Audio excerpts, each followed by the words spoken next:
All right, so today in our world religions class, we are leaving the mystical Eastern world behind and we are journeying now to the West. And the first religion I want to start with is Judaism.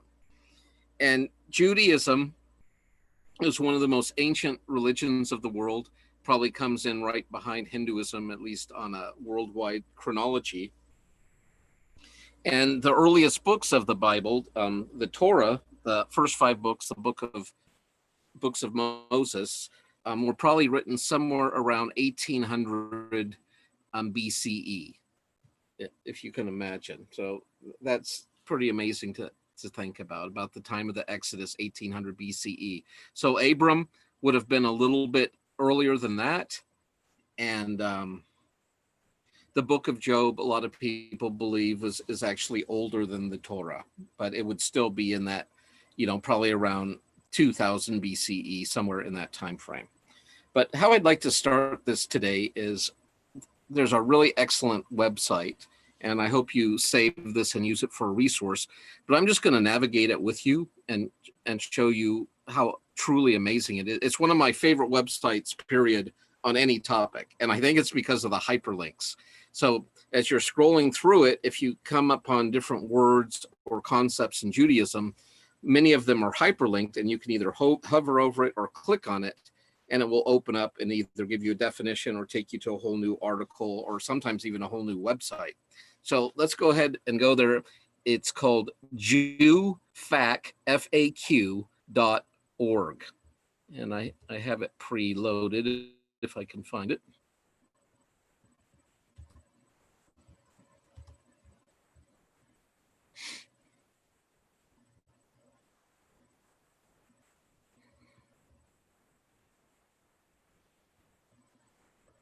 There it is.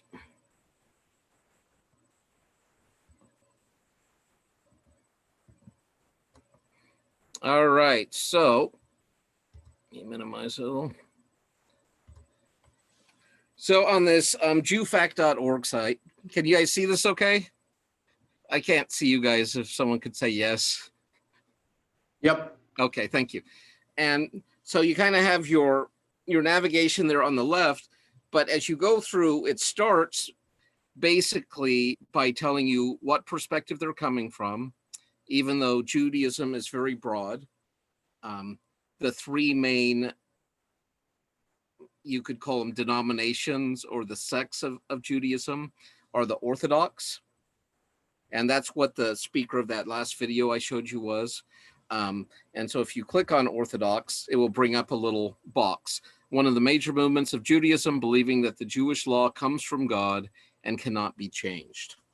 I would have given it a little bit more specific definition. These are people that are trying to keep Torah, even in the 21st century. They want to rebuild the temple so that they can do animal sacrifices in the 21st century. And Muslims are still doing animal sacrifices in the 21st century. It's quite interesting to think about. So they're keeping kosher, the dietary laws, the Sabbath laws. They're basically keeping the 613 laws of the Old Testament to the best of their ability. Now, the next group, and we have a lot of these here in the United States, they're in between the liberal and reform Jews. Many of them are even atheist or agnostic. And so that's maybe that I should start with that. When we talk about Jews or Judaism, you need to ask follow-up questions to find out exactly who or what you're dealing with. Because being a Jew can be ethnic, it can be cultural, or I should say genetic, ethnic, cultural, or religious. And then even if you're a religious Jew, we have Orthodox, conservative, and Reform all within that. So first you need to find out, is someone a Jew by blood, by genetics? Are they like genetically a descendant of Abraham? And is that how they're tracing their Judaism? Now, they may or may not believe in God. They may or may not believe in the Torah, but they would be a genetic Jew. Other people are Jewish by conversion or by faith. They may be from Africa or from Europe or from Asia, but they believe that the Torah is God's word, and they convert and dedicate their life to God, and they too are Jewish, even though they may be black or Chinese or Armenian. They would be religiously Jewish. Um, the the conservative is kind of in between, where they believe that religion does change and evolve over time. And even in the book of Isaiah, the prophet Isaiah talks about how God no longer desires sacrifice. What he desires is obedience. He desires justice. He desires mercy. He desires us to treat our fellow humans with dignity and respect.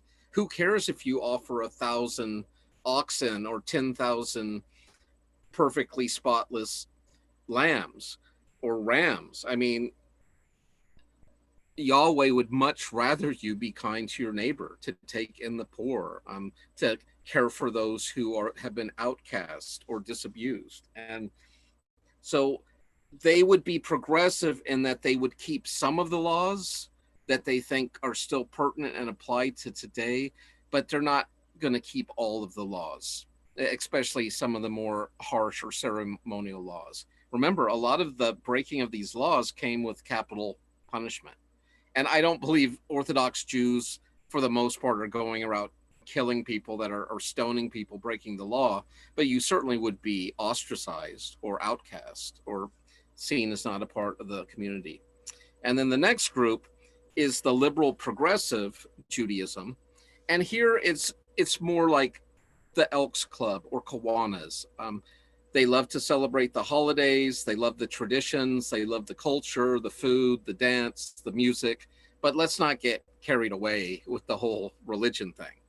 Now, some of them, you're going to have a spectrum, right? Some that are secular humanist to some that maybe grew up in a conservative or Orthodox group and just it was too much for them. It was just too legalistic or overwhelming. And so they kind of backed it down a notch. And I have some really nice interviews with a rabbi, a conservative rabbi, who explains the differences. I appreciate here how they qualified themselves. And like they said, they're basically going to come from an Orthodox perspective in this website. But that's what I want. I don't want a liberal reformed person telling me what Judaism is about, even though they're within the family. I want the fundamentalist Jews, the ones who take the Torah as authoritative. They believe it came directly from God through the prophets, and they believe we're bound to it. And that is how we have right standing with God, by keeping the law of God. It's quite simple. Keep the law of God and you will live. Break the law of God and you will die. Any questions so far? All right, we're doing good.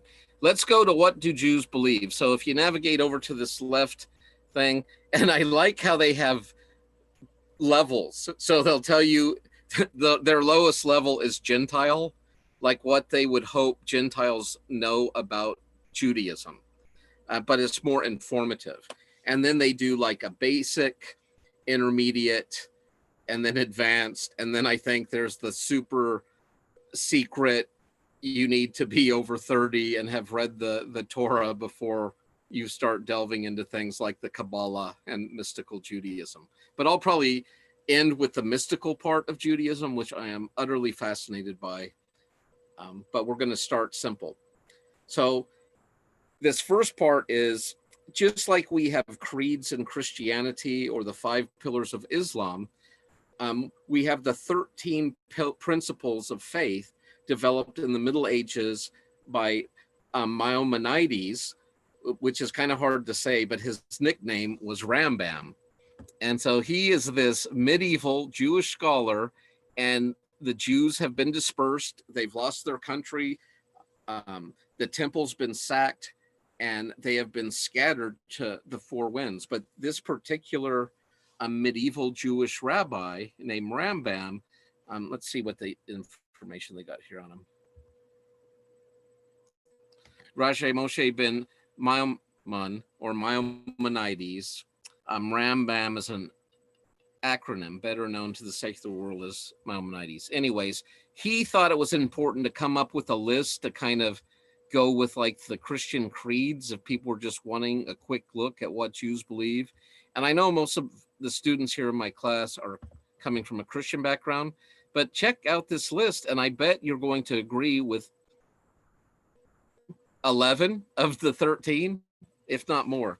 So first off, and you may be wondering, why do they leave out the O in God? Well, it's done out of respect for the holy name of God. They don't even want to write it. And tradition has it, when people were copying the Old Testament scrolls, they either had a special quill reserved only for writing the name of God, or they would only use a quill to write the name of God once, and then they would discard it because it had been used in a sacred thing. And eventually, and I don't know if this is true or not, but I heard eventually there was a quill shortage or whatever, and it was just easier not to write it, to either leave it blank or just make a mark or symbol to indicate God without disrespecting his names.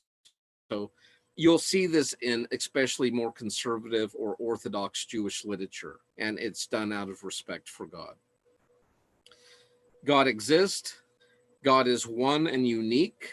That is huge in Judaism, and it comes from the Shema in Deuteronomy 6, and we'll go there in a minute. But God is one. This was the great gift of the Jews to the world, was the gift of monotheism. Before this time, I am only aware of animistic or polytheistic religious beliefs, but the Jews introduced this concept of there only being one God. But even Judaism didn't start that way. Judaism begins with Yahweh being one God among many. And if you're familiar with the Exodus account and the prophet Moses, the greatest prophet in Judaism, when he was called by Yahweh to go in and set the Jews free, or the children of Israel free from Egypt, he's empowered by this God to come in, but he presents Yahweh, the God of the Jews, as the greatest among the gods. But he's still talking polytheism. He's not saying he's the only God, there is no other God. We don't get that until much later in Scripture, when we get to the minor and major prophets, when it's not just God in competition with the gods of Egypt, with his throwdown with the plagues affecting different Egyptian deities, including the River Nile. It wasn't just his conflict with the gods of the Philistines. Dagon was a big one. Also the Canaanites and their Ashtaroth cults, their fertility goddess cults. It's like a competition between the God of the Jews and the gods of these other tribal groups. And that's very much how the ancient world saw it. When you defeated another people group, you were basically defeating their God. And we see throughout the Old Testament, the Tanakh, God intervening, not necessarily because the Jews deserved his help, but to preserve his own name. He didn't want to be mocked by the other people saying, you Jews have a lame-o God. If you remember in the Exodus account, when God has had it with the complaining and the backbiting and the rebellion of the people, he was literally going to wipe them all out. And he was going to start over, like Moses was going to be Abraham 2.0, and it was going to be a reboot. And God said, get out of the way, Moses. I've had it. I'm wiping them out, and we'll start again. And it says Moses stood in the breach between God and the children of Israel and pleaded with God to have mercy. But then he also was very clever. He told God, what will the pagans say, that you brought your people out into the desert to kill them? Is that really how you want people to talk about you? And it said God repented and gave Israel another chance, even though there was much punishment to be had. Thirdly, God is incorporeal. He is not physical. God is spirit. And this is part of why you are not to display God in carvings, in paintings, in drawings, because he does not have physical form. And so when you start to try to portray God in a physical, material way, you can see how it could lead to idolatry, where you're worshiping an image and not the actual spirit of God. Fourthly, God is eternal. He has no beginning or no end. He is the source and the end of all things.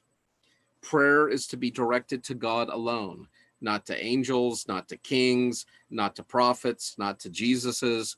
It's to God alone.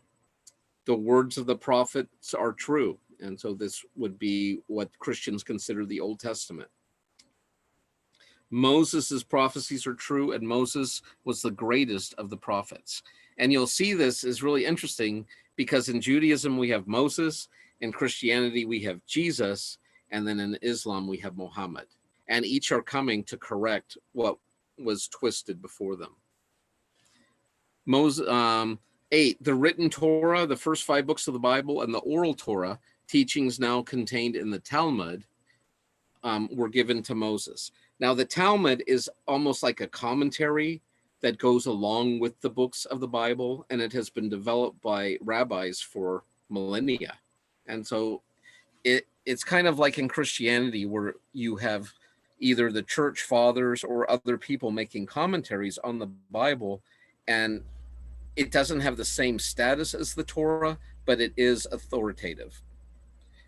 9, there will be no other Torah, which means the New Testament is not from God. Christians made it up, or it's simply their point of view or perspective. The same with the Quran. It is not inspired the way the Torah is. And so to give you a comparison for my Christian students, how do you feel when like a Mormon comes to your house and they're like, hey, would you mind if we shared something with you from the scripture? And you're like, okay. And they pull out the Book of Mormon or the Pearl of Great Price, and they say, listen to this passage. I mean, how open are you going to be to that? Probably not very, because you believe after the book of Revelation, there is no more revelation, at least in the form of scripture. And so that's how the Jews feel about the New Testament and certainly about the Quran.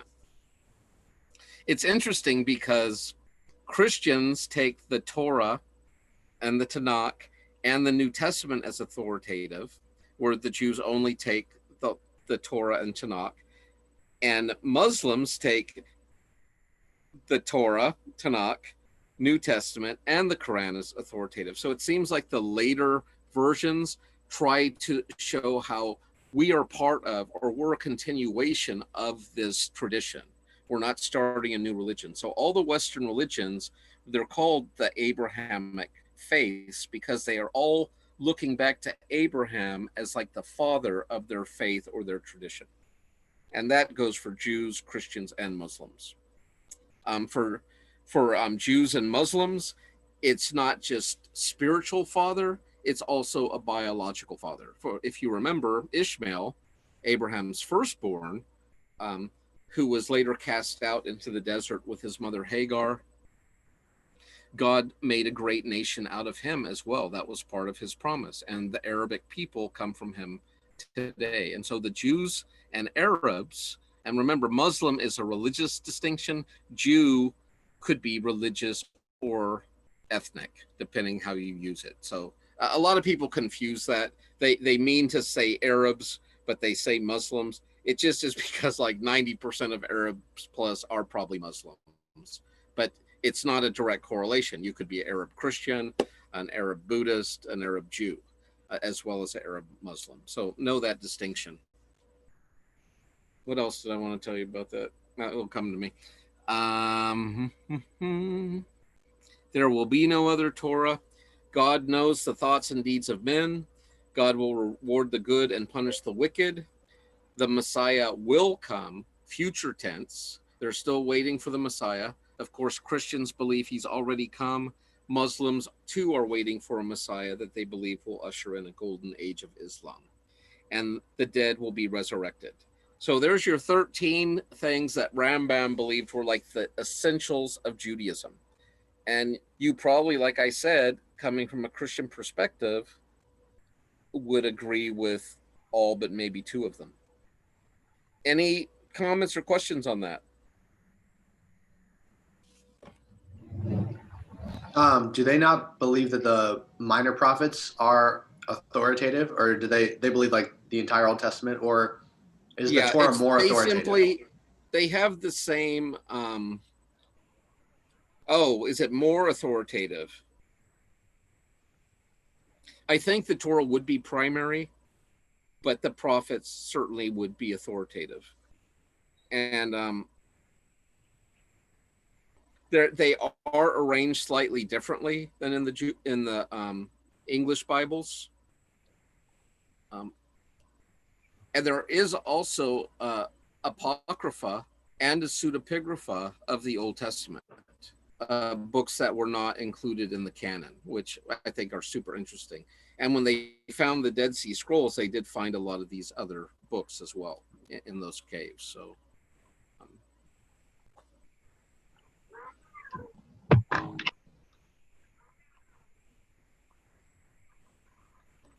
we got the 613 commandments. Ew, do they got a list? That would be awesome.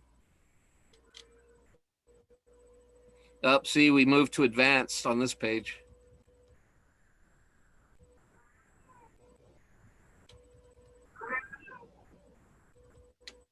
Holy cow, look at this. See, what a great resource this is, you guys. You've got all 613 commandments listed, and they have them into different categories, how they're supposed to treat even strangers and Gentiles.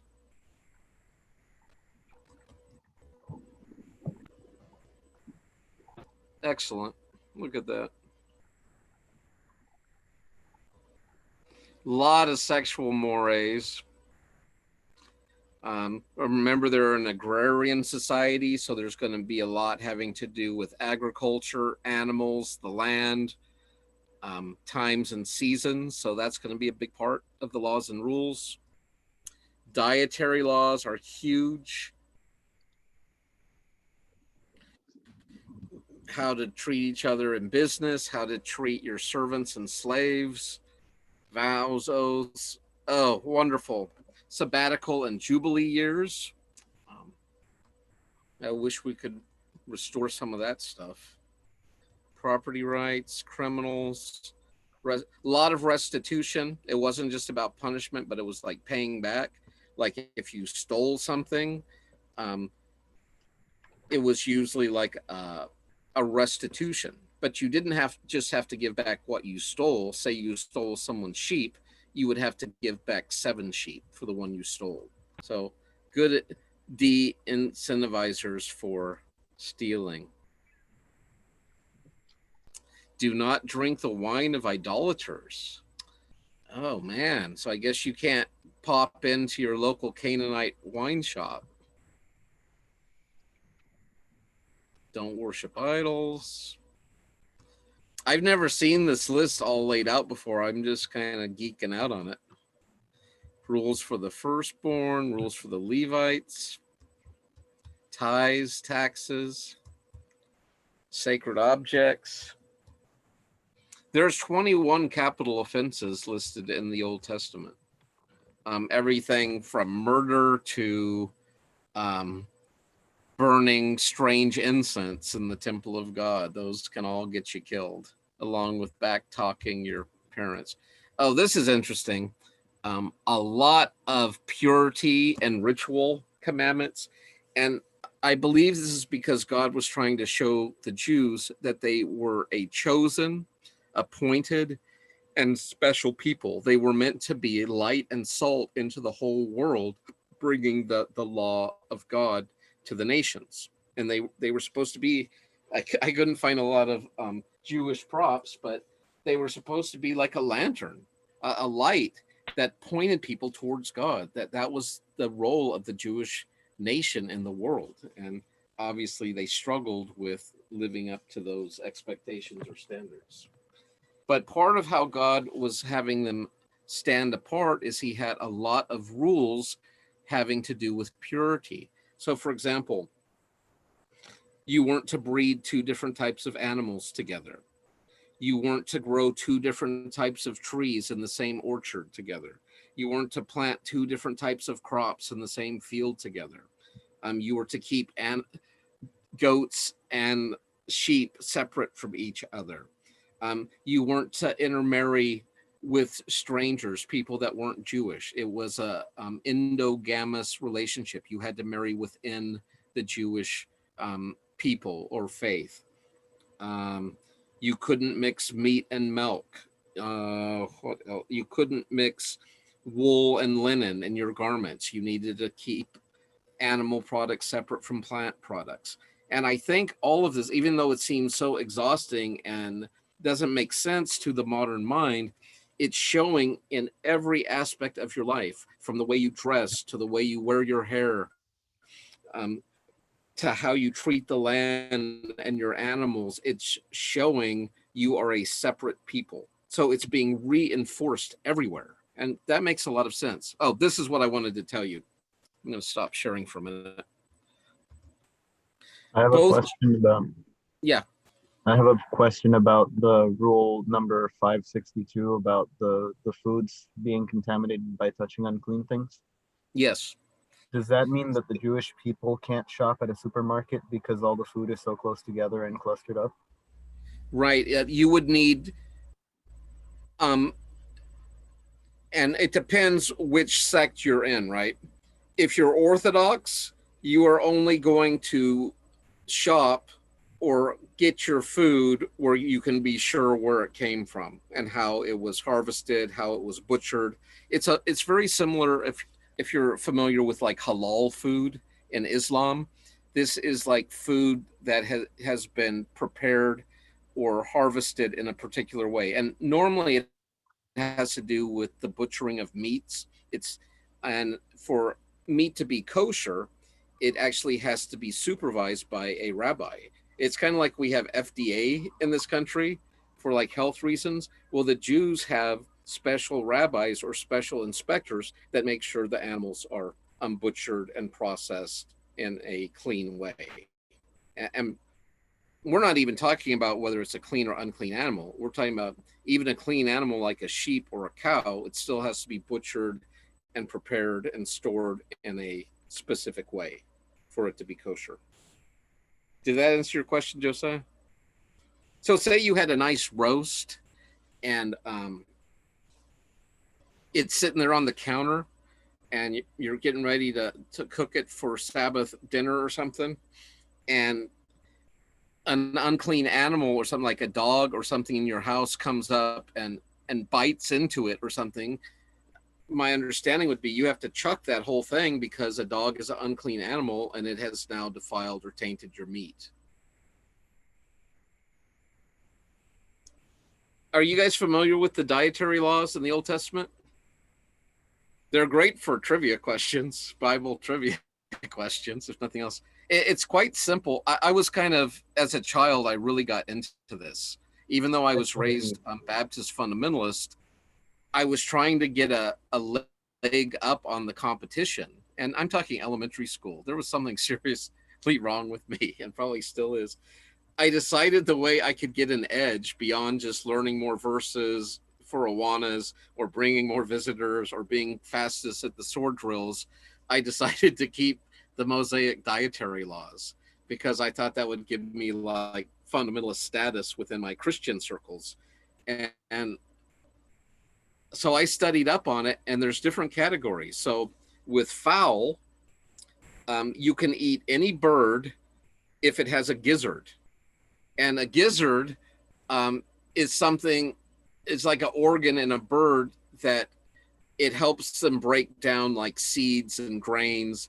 And you can see little birds like pigeons will be picking up like little gravel and stuff by the side of the road. Well, it goes into their gizzard and it helps kind of like their own like little grist mill that inside this thing in their neck or throat, it's breaking down the seeds. And for whatever reason, God says birds with a gizzard are edible. And that would include everything we consider game birds here in America. Pheasants, quail, pigeons, doves, as well as like chickens, geese, ducks, turkeys, all those things. But things like crows, sparrows, birds of prey, no, you're not supposed to be eating those things. They're unclean. So that's birds. Birds are easy. Gizzard is clean, no gizzard unclean. For insects, you're allowed to eat insects, crawling things that also have wings. Um, so like locust would be like a clean animal, but I don't think you're supposed to be eating things like worms or centipedes or beetles without wings, that sort of thing. But grasshoppers, maybe even crickets, those are fair game. And we saw John the Baptist took advantage of that. For fish, you can eat any fish that has scales. Okay. So that means all shellfish are out, all crustaceans are out, no more crab, no more lobster. For those of you that like shark, no more catfish, no more crawdads because they do not have scales. But if a fish has scales, it's clean and you may eat it.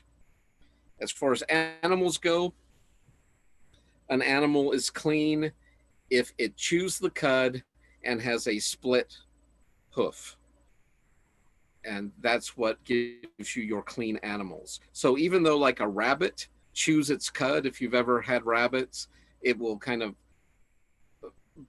burp up like it's grass or grain and we'll give it a second chew. Same things with cows, same things with camels. The difference though between those three is even though all three chew the cud, only a cow has a forked hoof. Rabbits don't have hoofs and camels have a hoof more like a horse's, like big pad. So horses, I believe also chew the cud, but they do not have a forked hoof. Sheep, goats, pigs have a forked hoof, but they do not chew the cud, hence they are unclean. All right. Super interesting. I think that covers all the creepy crawly things. Yeah. Any questions on that? Isn't the meat and dairy rule just don't eat an animal that's been cooked in the milk of its mother? Yes, very good, Josiah. And so that's where we get in Orthodox households, they take this so seriously. They'll often have like even select pans that they only use for dairy and they only use for meat. Some go so far to have a meat sink and a dairy sink in their house because they don't want to cross the thing. But Josiah is absolutely correct. The commandment is actually do not eat a kid boiled in its mother's milk. And a kid means a baby goat, right? Now, if you're just being literal, it would mean just don't boil a baby goat in its own mother's milk because that's an abomination. And yeah, how horrible is that? Who would even think of that? It's so creepy to cook something in its own mother's milk. And I don't want to wreck this train into the ditch too bad, but I was just thinking about our species last night, and we actually kill other beings. We skin them and wear their skins and we eat their flesh. I mean, how creepy is that? I mean, humans are disturbing. We run around in our victims' skins after we've consumed their flesh. I was thinking about Neanderthals last night, and I was like, oh, wow, Cro-Magnon did that too, and modern humans, if you believe in all that stuff, but kind of creepy. But those are the Jewish dietary laws. I think it's an overkill, personally. I mean, because if it really just means you're not supposed to cook something in its own mother's milk, the chances of you making chipped beef or cream of beef and the same beef cow you got being the same milk you bought at the store coming from this, it's very unlikely. But just on the outside chance not to ever let that happen, no cream beef, no chipped beef, none of that stuff for Jews. To Even put like goat cheese on beef. I could make a theological argument for it, but a lot of them simply will not have dairy with meat, even if it's dairy from a different species. But yeah, that's a great workaround, Josiah. Next time I'm run into an Orthodox theologian or rabbi, I'll ask him about that. Could we do feta? Could we do feta with our beef ravioli? Would that be okay? All right. Well, we're almost out of time. I'm going to go back to that site real quick, but I hope you check it out.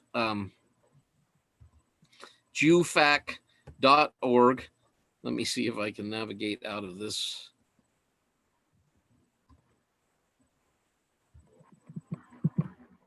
Okay. Wow, that's so great. Found it.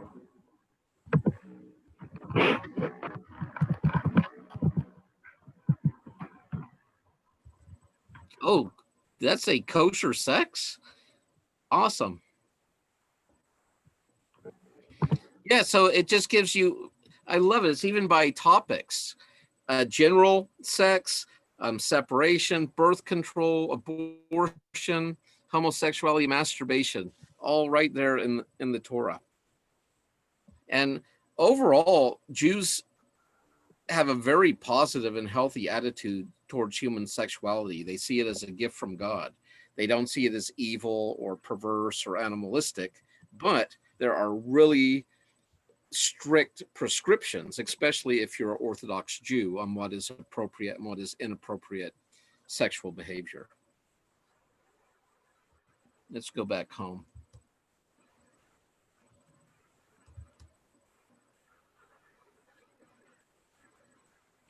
This is really great if you ever wanted to find out what the different Jewish holidays, they'll give you the history, when they're celebrated. Oh, let's see if we can find the Jewish year.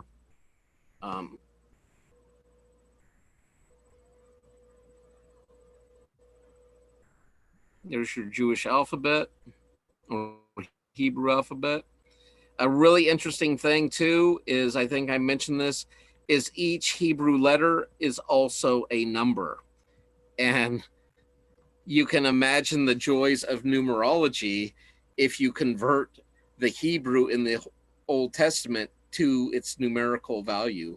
And this is where you get books like the Bible Code, and in the Kabbalah, you get numerologists who are looking for patterns in numbers throughout the Old Testament, hoping that it's going to give them some like hidden insight or prophecy into the future.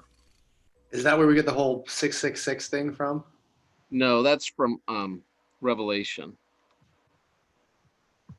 Although I don't know. I mean, see, probably a numerologist, and you've probably seen people do it, right? They take a president's name or something and they convert it into numbers, and they're like, look, Jimmy Carter's the Antichrist. You know, and you're just like, I think just because he has 6 letters in his first, middle, and last name does not necessarily make him the Antichrist. But, you know, numerology can be fun, but it can also, you can make it say what you want it to say. You can see up here top, we have reference, life cycle, times, deeds. And I don't see this. Could someone Google for me real quick? Because I don't want to leave my site. What year it is in the Orthodox Jewish calendar? I think we're at something like 5780, and that goes back to the day of creation in the book of Genesis.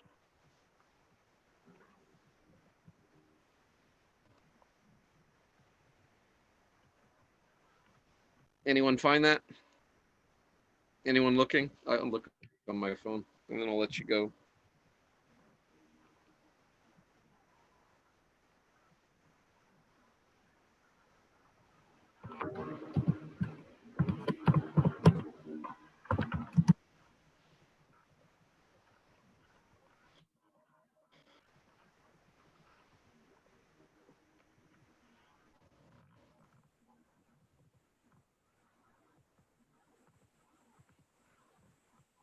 Oh, I was 1 year off. It is the year 5781, counted from the day of creation. So that lines up really nicely with young Earth creationists, right? It's under 6,000 years old, and they're counting, I'm assuming, genealogies going through the Tanakh. One last thing I want to mention, and I really will let you go, is this idea of Judaism and Islam are both religions of orthopraxy. Christianity is more about orthodoxy. Orthodoxy means right doctrine. Orthopraxy means right practice. Now, obviously, Jews and Muslims care about right doctrine, and Christians obviously care about right practice, but the emphasis in Christianity is more the intellectual, the doctrinal assent. And in Judaism, Islam, it's how do you live? Are you keeping the law? Are you keeping kosher? Are you keeping halal? For the Christians, it's more, do you believe correctly? Right belief will produce right practice. The Jews and Muslims believe if you're doing right practice, it will cover the right belief. All right, we'll pick up there next time.